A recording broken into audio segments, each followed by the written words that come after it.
I'm lucky enough now to be joined by Erik Erlendsson from lightninginsider.com, also the author of Lightning Strikes, about the Tampa Bay Lightning and their run to the Stanley Cup. And they find themselves in the position to do so once again. Erik, thanks so much for taking the time to be with us. Just want to look ahead here in this series, but start with the last game. Blake Coleman with a goal for the ages, seemingly giving Tampa what they needed to get that done. You could argue that they were outplayed by Montreal in this last game. How would you characterize that goal from Coleman?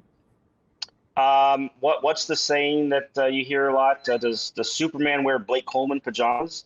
Because that's the second Superman type goal we've seen from Blake Coleman in a playoff situation. He did it last year against Boston in the second round too, where he just dove forward and pushed the puck past the net. But that one last night was just, it's iconic. Like if Tampa Bay is able to go on and win this series and win a second consecutive cup, we're going to talk about that goal for years and years and years to come, not only because of the nature, the diving, everything like that, but the time on the clock, 0.3 seconds, officially 1.1 when they went back and changed the clock.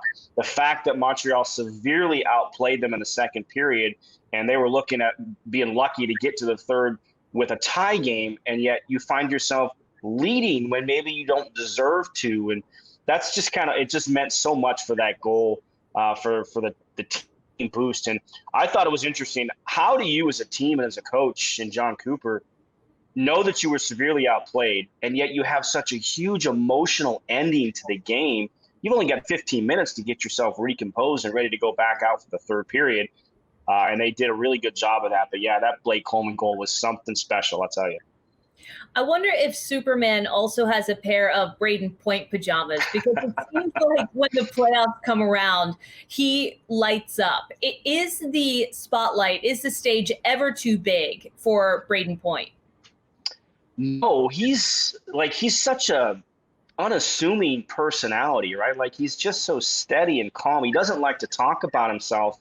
He just goes out and performs, and he does his job, right? And for somebody at his age to perform the way he has the last two postseasons and back-to-back years of 14-plus goals, I mean, you're putting yourself in a category with some of the greats of the game. And when you factor in the fact that this is the cap era where these type of offensive displays aren't supposed to happen, and he's putting it together, he's just like, he was even asked some point during this playoff run about himself. He's like, yeah, I was just lucky it went in. Like, it's just so unassuming.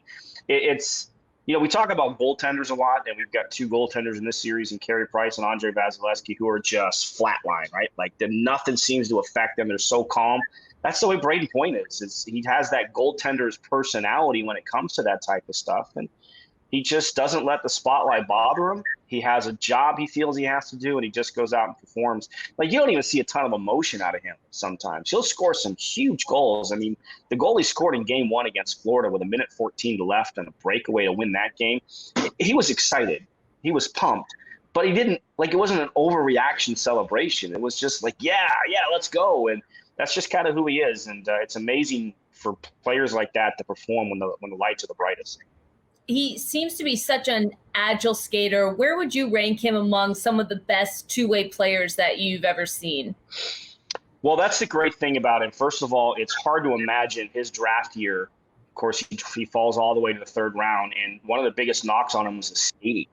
And you look at him now and you go, how did anybody think that skating was going to be a liability for him? Because he's just a dynamic skater. His ability to shift gears and accelerate so quickly. And we see Brayden Point now as the offensive producer, right? Like back-to-back 14-goal seasons. He had a 90-point season a couple years ago for the team. He's led the league in power play goals in 2019. He started out, when he first came up with Tampa Bay, as their shutdown center. In 2018, in the playoffs against Boston in the second round, his assignment was Patrice Bergeron. That was his assignment. His line went head-to-head against Patrice Bergeron, and they got clobbered in Game 1 of that series. I think Brayden Point was a -5 in that game. Came back the final 4 games. Tampa Bay actually goes on to win that series in 5, but Point was a big part of it because not only did he shut down the Bergeron line, Bergeron didn't have that line didn't have a 5-on-5 goal the remainder of the series. He outscored him by about 5-0, 5-on-5 strength. So that's where you have that defensive acumen that he has, that understanding of how to play as a shutdown center. And then you combine that now with his ability to produce offense. And, the way he backs up defensemen now with his speed on the rush and his chemistry he has with Nikita Kucherov, he has to be up there with some of the top two-way centers in the game. We're probably not going to talk about him in the category of a Bergeron, who's an annual Selke candidate. But his play on the first goal in game one, where he back-checked, stole the puck, and sent the puck up the other ice, doesn't get enough attention because it's just how good he is defensively as well, because his offense has kind of taken some of the spotlight here for him. I remember that series well, and that's certainly a tough task, a tough assignment at Patrice Bergeron, especially, a couple seasons ago. I know he's a veteran getting up there in age, but you mentioned the emotional component to what we witnessed in the last game. And I'm just curious, you've been a Tampa Bay Lightning insider for 2 decades. This particular squad, this group, this season's group, what do you think their identity is? What is it that sets them apart from other squads that you've covered? Probably their ability to self-assess, and understand that there's a patient way to play the game. This is where they got themselves into trouble at times in the past, when they had plenty of success, but didn't find the ultimate success and would always come short of their ultimate goal. Is they had too much risk in their game. They had too much high risk in their game, and the composure and the understanding that they've now had going back to last year. And, you basically have the same roster this year with a couple of exceptions. They've just learned to play the game. You can still play it at a high pace, but just manage the puck. When this team gets themselves into trouble, as they did in game 2, it's because they're mismanaging the puck. And they understood that. So that whole, how do you compose yourself in the second period or third period, they figured it out pretty quickly. And I think that's a great strength of this team, to understand when things aren't going well, how to correct them and how to get themselves back on track. It's not always going to end up in the results you want, but you're going to give yourself a much better opportunity to get the result that you want. And they do that with that patient approach, that understanding that there's times where, you have to push the pace and maybe take a few risks, but they've taken a lot of that out of the game. And that's where this group now is able to come at you. And the other part of it is just their overall depth. They're so hard to match up against. You could take away, Brayden Point. Look, they won a game last night where Brayden Point, Nikita Kucherov, Steven Stamkos, and Victor Hedman had 0 points, and they still won the game 3-1. So you can take away some of their top guys, and you get a goal like you did from Blake Coleman. Andre Palat comes in and takes advantage of a mistake. Anthony Cirelli scores a goal. Maybe Carey Price wants that one back, but he found a way to score a goal. Their depth is off the charts, especially in the cap era, to be able to maintain this type of depth. And that's a big strength of this team. Yeah, I went to a couple of their games in their last series against the Islanders, and I feel like it was, again, such an example of what you're talking about. It almost felt like the big kids on the playground versus the small kids at times, because even when the Islanders goaltender was standing on his head and defense trying to do everything they can, it just felt like this constant barrage, this constant assault. They couldn't even get into their own zone. With that in mind, being able to self-assess, what do they need to do better heading into Montreal? Cleaner passes. The puck was like a grenade on their stick for a good part of last night's game, even in the third period at times. They just couldn't string passes together. They had problems getting the puck out of their own end because they looked uncomfortable with the puck, which was kind of a surprise at this point in the playoffs, because it's not as if Montreal was, in their face. They got a taste of that in the Carolina series because of the way the Hurricanes can play. So they just need to compose themselves a little bit better. It's disappointing there's only going to be 3,500 people in the stands, so the crowd won't be an intimidating factor, even with all the history and everything else. And, I've been fortunate enough to cover some playoff games in Montreal through the years, and it's an unbelievable atmosphere. It's going to be a little different with only 3,500 people there. So they won't be intimidated by the crowd, to just manage the puck better. And to kind of go back to what you just said about when Varlamov was playing so well out of their mind, that's where some of the patience of this team comes. Like in years past, they might get frustrated in those situations and try and push for a goal, even though it's not coming. And that's an area where they've learned. So especially if you're facing Carey Price, who certainly has the capability of putting in those type of performances, just stay patient. The Bell Center is so much fun. If you have an opportunity to go there at full capacity, as we both have in the past, I think it's one of the best venues in sports, certainly Absolutely. for a hockey fan. It's incredible. It is so fun to go there and see a game. But I've been really impressed with Tampa Bay and how they have kind of embraced this team. Granted, it's better when you're winning Stanley Cup titles, but it seems like, just a side question kind of off the beaten path, I mean, what's available to fans at that arena and the way that they've kind of embraced the team, and they've obviously have the advantage of being able to pack people in a little bit more with the COVID restrictions in Canada, like you mentioned. But overall, what has your sense been of the way that Tampa, one of the hottest cities in America, I feel I can say as a Floridian, has embraced this ice hockey team, this identity, and shown up for them really at times when they've needed them to? Well, certainly after missing last year because of everything in the bubble and not being able to be a part of the experience as the Lightning went on to finally fulfill the expectations they had on. And there's no doubt that the fan base has been hungry to get back and enjoy some of this. And they'll certainly, if there's the opportunity to have another boat parade, I can't imagine what that one's going to be like compared to last year. But like this fan base down here, yeah, it's not a traditional market. It's a Southern team for sure. But when they won the Cup in 2004, it was a generation of hockey fans born. I've always looked at it that way. I remember thinking that even back in 2004 when they won it. And if you think about it, all those 8, 9, 10-year-old kids who watched that are now 24, 25 years old. Now they're consumers and they've grown up with it. And there were a few lean years after 04, but the success they've had since 2014, I mean, that's how you build a fan base in what would be considered a non-traditional market, is you give them some excitement. A lot of people want to compare Tampa Bay and the Florida Panthers. Well, what have the Panthers been able to do to excite a fan base? They've got some very passionate fans down there. They're smaller, of course, but they haven't won a playoff series since 1996.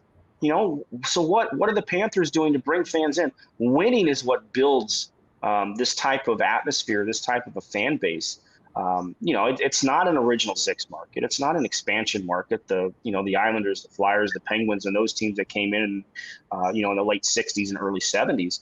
The whole generation of fans down here were born 16, 17 years ago when they won that first cup. And this run of success is going to bring another generation of hockey fans to the forefront.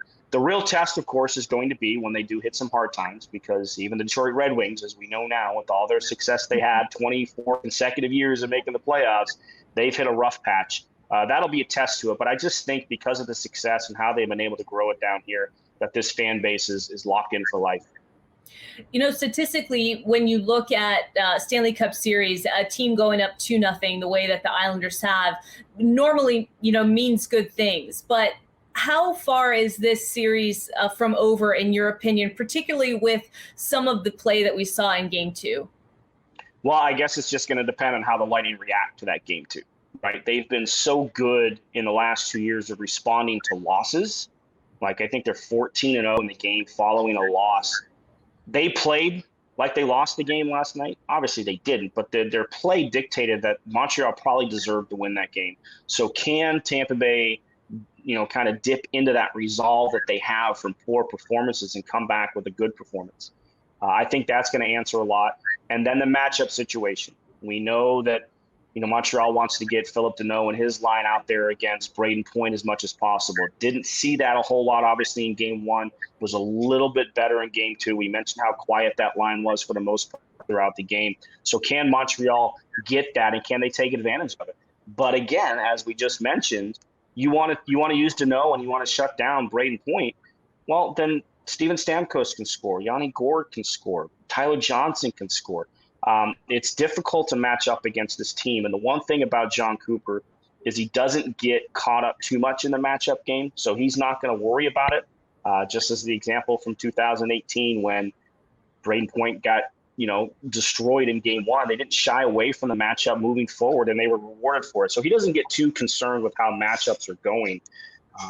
But if the Lightning can treat Game 3 as if their performance was worthy of a loss in Game 4, they should be able to respond. But then again, you've got Andre Vasilevsky, and this is, Carey Price probably enters every single series he's ever in as the best goalie on the ice.